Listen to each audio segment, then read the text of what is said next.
prefix. The word prefix is divided into two parts, pre and fix. And the word pre means before and fix means put or fasten. Fasten, like you fasten your belt or you attach something with something else, that we say fasten. So combining these meanings, we come to the point that prefix means put before. Let's see, how does the definition explain? A prefix is added to the beginning of a root word. So we put a letter or a set of letters to the beginning of a root word, and that is all about prefix. Now let's talk about examples of prefix. We have prefix un, the root word happy, and then we have a new word unhappy. Likewise, we have dislike, and then we have a new word dislike. We have another set of letters re and write, and then we have a new word rewrite.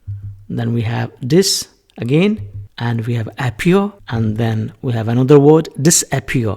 Then we have m, we have possible root word, and then we have a new word impossible. So all these un, dis, re, dis, im, they are known as prefixes because they appear at the beginning of the root word.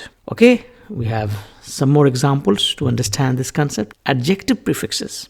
For example, we have prefix in, the root word adequate, and we have a new word inadequate. Likewise, we have un, then we have divided, and a new word is undivided. Then we have dishonest, root word, and then we have a new word dishonest.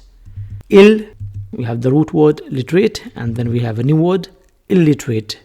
Likewise, im, and then mature, root word, and we have a new word immature. So it is in this way we can understand what is prefix and its examples. Just to keep in mind that prefix is added at the beginning of a root word.